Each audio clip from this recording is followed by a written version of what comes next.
I love money talk. You know, money makes the money world is go everything, round, eh? yeah. Okay, so how I started out with zero capital.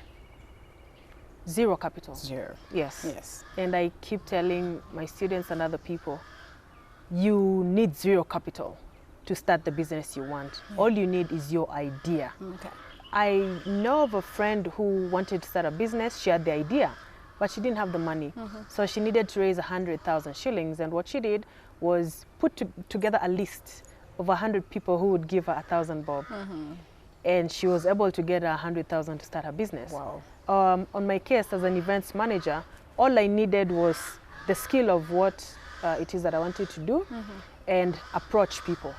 A lot of how I've grown my business is from referrals. Wow. From referrals, even from people who I have never planned an event for. But just from this conversation, they're like, oh, she's passionate about it. Passion will sell you. Right. Yeah, she's passionate about it, so let's give her a try. Someone tells you their budget, and then you're able to work from it. Of course, I also tried to plan my own events.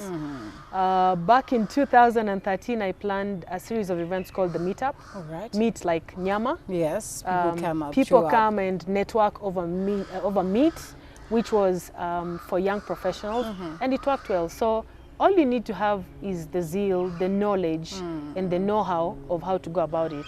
And then you start. All right. Then money will find you. All right, you mentioned something to do with, you not having the best of feeling when, of course, you have vendors not delivering as expected. But there's the other side of clients who find it difficult, or maybe were difficult to pay. How have you been dealing with such? It's really painful when you have delivered a product or a service and the client is hesitant to pay. Not even because of quality, because if it's quality, then it's something that you can negotiate. Right. But they keep giving you stories. I'll pay tomorrow, I'll pay the day after. I'm still trying to find money. It feels bad because you've put a lot of effort in it. Right. So of course we've had those challenges before, and then we decided the easiest way to go about it is to have a contract. In fact, that's what I wanted to ask. A binding contract that says this is what you're expected to pay on this particular date. And if you don't pay, this is going to be the repercussion. We've had situations where, like with a lot of vendors, if you don't pay according to their terms and conditions, they will either pull out, and if they pull out, you lose your deposit, or they actually just don't show up. So you find a situation where someone is supposed to deliver particular goods for an event. They've delivered. You can see they're on the truck, but they will not be offloaded until someone makes a payment because of precedence.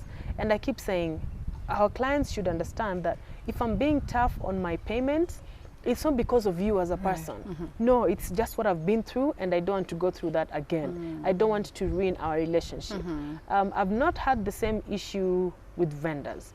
I work with very specific people who understand how I work, what are my expectations, and it's repeat business. So I cannot complain about vendors, really. Wow. All right, well said. And I'm sure you must be eagerly waiting to get that financial advice. But before we get to that, that should be the last short. Let's cross over to Quickfire and just get to know so much so of the personal life of this beauty that we have on set today.